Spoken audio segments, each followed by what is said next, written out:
남자 키가 몇이야? 소개팅에서도 연애 앱에서도 이 질문은 꽤 빨리 등장합니다.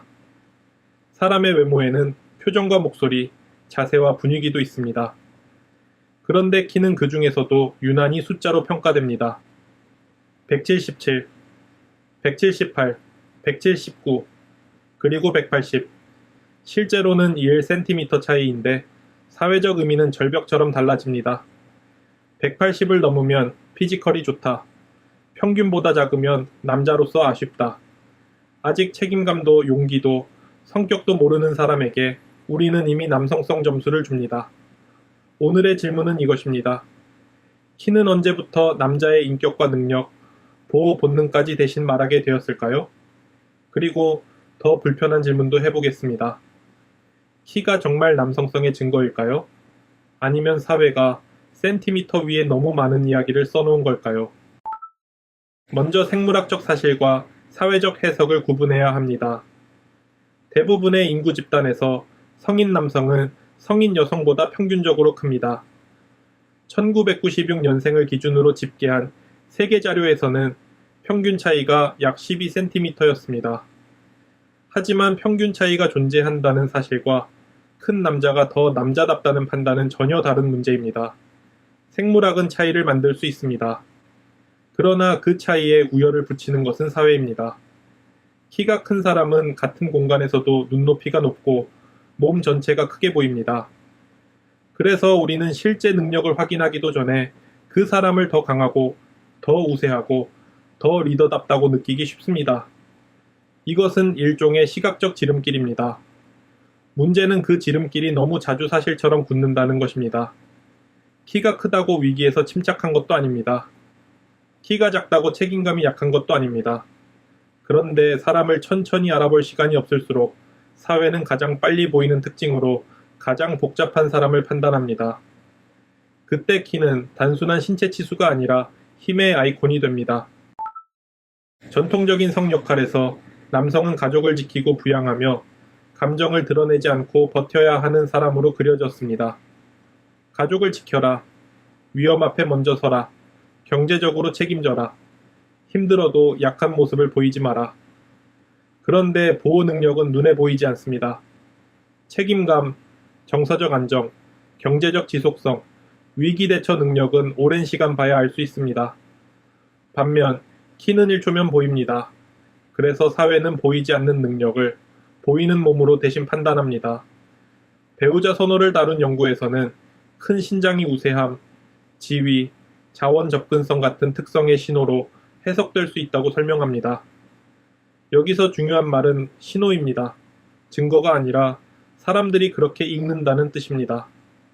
현대사회에서 누군가를 보호한다는 것은 싸움에서 이기는 능력보다 훨씬 복잡합니다. 갈등을 폭력 없이 해결하는 능력, 약속을 지키는 태도, 상대가 아플 때 돌보는 능력, 아이를 함께 키우는 능력, 자신의 불안을 상대에게 전가하지 않는 능력. 그런데 우리의 로맨스 이미지는 아직도 보호자를 큰 실루엣으로 그립니다.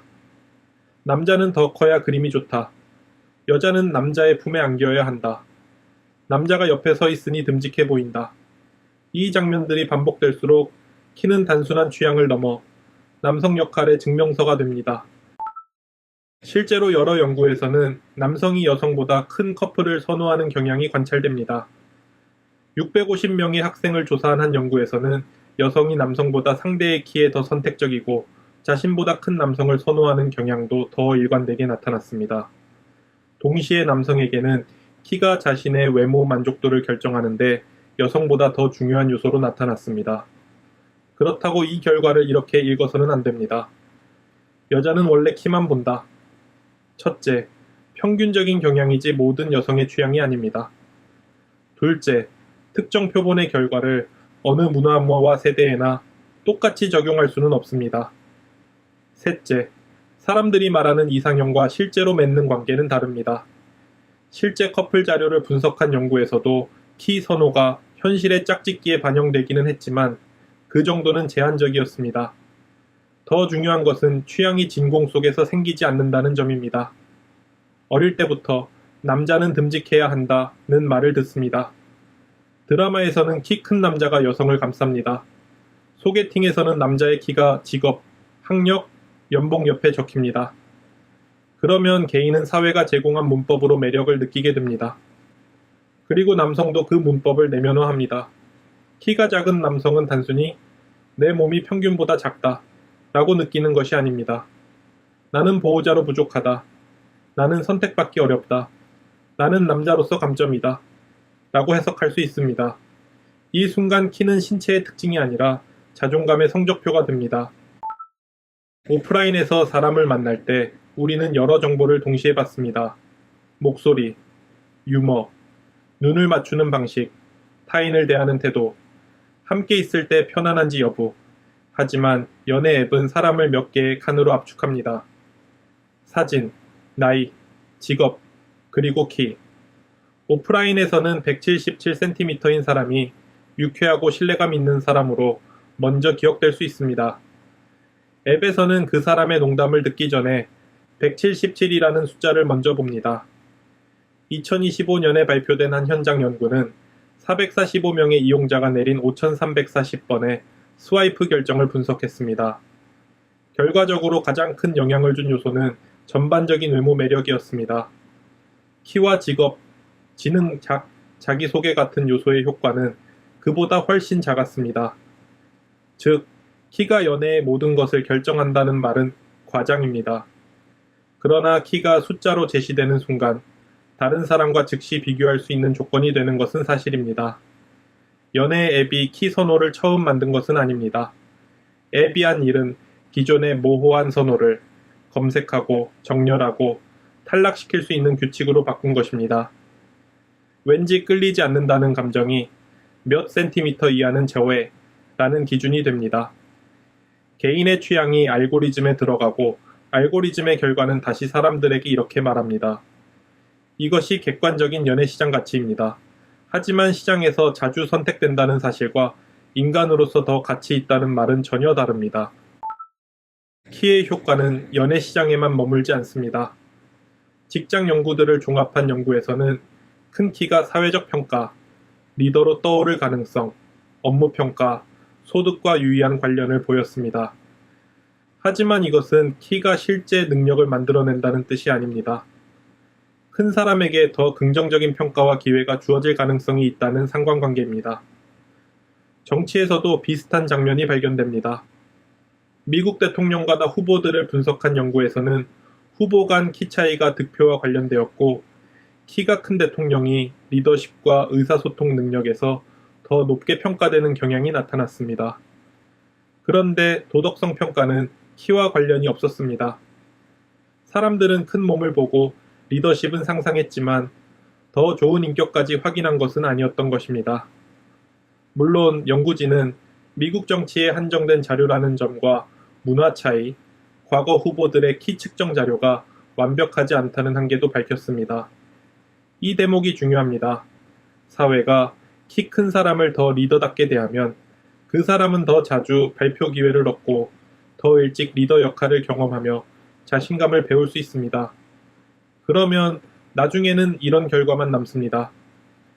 봐라, 키 큰 사람이 실제로 더 자신감 있잖아. 하지만 그 자신감 중 일부는 몸에서 자동으로 나온 것이 아니라 그 몸을 대우한 사회가 길러낸 것일 수 있습니다. 편견이 현실을 닮아가는 순간입니다. 한국에서 남성성은 오랫동안 부양자, 조직인, 군인이라는 역할과 강하게 연결되어 왔습니다. 한국 남성 20명을 심층 면접해 남성 규범을 개념화한 한 연구에서는 부양자, 리더십, 정서 억제, 직무 능력과 조직 적응, 힘과 통제 같은 요소가 주요 군집으로 나타났습니다. 물론 작은 표본의 개념도 연구이므로 한국 남성 전체를 대표한다고 볼 수는 없습니다. 다만 한국 사회가 남자다움을 어떤 언어로 설명해 왔는지는 보여줍니다. 군대 문화는 여기에 명령, 인내, 위계, 신체 단련이라는 문법을 더합니다.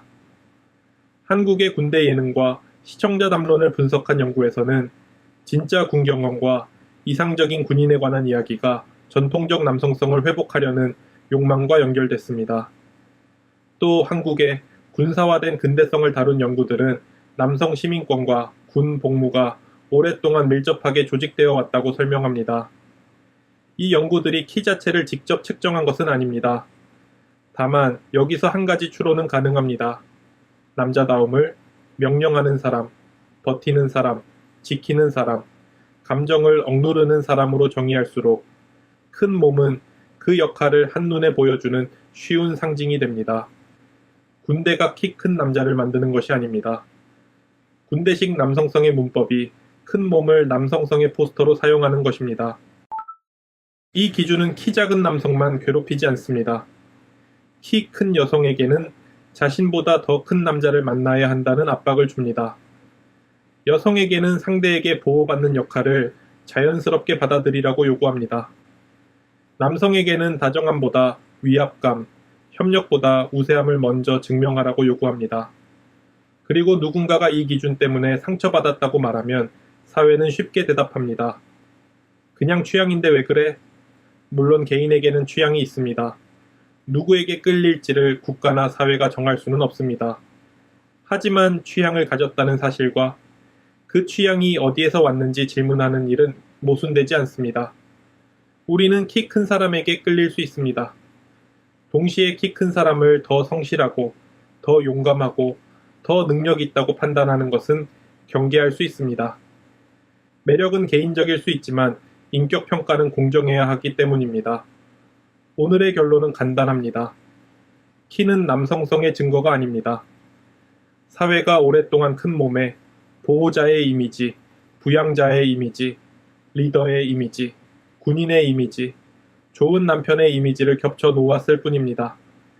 그래서 우리는 사람을 보기 전에 실루엣을 보고, 관계를 시작하기 전에 숫자를 보고, 능력을 확인하기 전에 센티미터를 봅니다. 하지만 책임감은 줄자로 잴 수 없습니다. 용기는 눈높이에서 나오지 않습니다. 누군가를 지키는 능력은 어깨의 위치보다 위기의 순간에 어떤 선택을 하는지에서 드러납니다. 그러니 마지막 질문은 이것입니다. 우리는 정말 키를 보고 있는 걸까요? 아니면 키 위에 사회가 써놓은 남자다움이라는 오래된 각본을 보고 있는 걸까요? 키는 신체 치수입니다. 인격은 삶의 방식입니다. 그 둘을 같은 성적표에 적지 않는 것. 어쩌면 그것이 사람을 제대로 보기 위한 첫 번째 조건일지도 모릅니다. 당연한 기준은 없습니다. 모든 기준에는 역사가 있습니다.